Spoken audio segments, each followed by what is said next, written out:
ಇರುವಂಥ ವಿಚಾರಕ್ಕೆ ನಿನ್ನೆ ವೇಣುಗೋಪಾಲ್ ಅವರು ಟ್ವೀಟ್ ಮಾಡಿದ್ರು. ಅದಕ್ಕೆ ಬಿಜೆಪಿ ಅವರು ಸಾಕಷ್ಟು ಆಕ್ರೋಶ Venugopal, as a General Secretary, he has every power to advise us.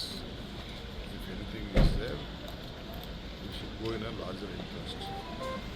I just checked. One fellow has collected money from various people and put their sheds in the government property. So we decided, our officials gave them proper notices and all. We are ready to rehabilitate those people if they are genuine, if they are local people.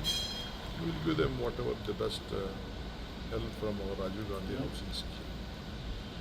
But as a leader of a national party, he has every respect to advise the government and the functioning of the government. But he is not interfering with our administration. One thing I am very clear, he is not interfering. No way he has interfered. He is from the back door, he is not doing any politics. He is being our National General Secretary in charge. He knows. They have guided us on various issues and we have been implementing. Because governance is very much important. ಇವತ್ತೇನು ವೇಣುಗೋಪಾಲ್ ಅವರು ನಮಗೆ advice ಮಾಡಿದ್ದಾರೆ, ಎಲ್ಲ ಥರದ ಹಕ್ಕಿದೆ. ಅವ್ರು incharge ಇರ್ತಾರೆ, advice ಮಾಡ್ತಾರೆ. ಈ BJP ಇನ್ಚಾರ್ಜು ಆಫೀಸ್ ಬೇರರ್ಸು ಅಲ್ಲಿ ಬಂದವರು ಇವ್ರಿಗೆಲ್ಲ ಅಡ್ವೈಸ್ ಮಾಡಿಲ್ಲ, ಏನು ಬೇಕು ಮಾಡಿದ್ದಾರೆ. ನಾವು ಇವ್ರಿಗೆ ಹೇಳಿದ್ದೀವಿ, ಚೀಫ್ ಮಿನಿಸ್ಟರ್ಗೆ ಹೇಳಿದ್ದೀವಿ. ನಮ್ಮ ಯಾಕಂದರೆ ಅವರೆಲ್ಲ ಏನಾದರೂ ಇದಾಗ್ತಾರ, ಅವರಲ್ಲಿ ಕೆಲವು ನಾವು ಇಂಟರ್ಫಿಯರ್ ಹಾಕಾಗುತ್ತಾ ಅಂತ ಏನಾದ್ರು ನಾವು ಇಡೀ ದೇಶದಲ್ಲಿ ನಮಗೆ ಗೊತ್ತಿದೆ. ನಮ್ಮದು ನ್ಯಾಷನಲ್ ಪಾರ್ಟಿ ಒಂದು ಇತಿಹಾಸ ಇದೆ.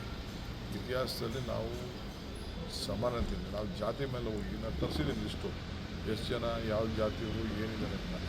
ಜಾತಿ ಮೇಲೆ ಹೋಗಕ್ಕಾಗಲ್ಲ, ಕಾನೂನು ಎಲ್ಲರಿಗೂ ಬಂದೆ. ನಾಳೆ CM ಕೂಡ ಇದ್ರ ಬಗ್ಗೆ ಒಂದು ಮೀಟಿಂಗ್ ಕರೆದಿದ್ದಾನೆ. ನಾನು ಸ್ವಲ್ಪ ಕರಾವಳಿ ಉತ್ಸವ ಇದೆ, CM ನಾನಿಬ್ಬರು ಹೋಗ್ಬೇಕಾಗ್ತದೆ. CM ಹೋಗ್ತಾ ಇಲ್ಲ, ಅದಕ್ಕೆ ನಾನು ನಾಳೆ ಬೆಳಗ್ಗೆ CM ಅವಕಾಶ. ಇವಾಗ BJP ಅವರು ಅದೇ ಅಸ್ತ್ರ ಮಾಡ್ತಾರೆ. ಪಿಣರಾಯಿಗೆ ನೀವು ಹೇಳ್ತೀರಾ ಮೂಗು ತೋರಿಸ್ಬಾರ್ದು ಅಂತ. ಇವಾಗ KC ವೇಣುಗೋಪಾಲ್ ಅವರು ಅದನ್ನೇ ಮಾಡ್ತಾ ಇರೋದು ಅಂತ ಅಶ್ವಥ್ ನಾರಾಯಣ್ ಹೇಳ್ತಾರೆ.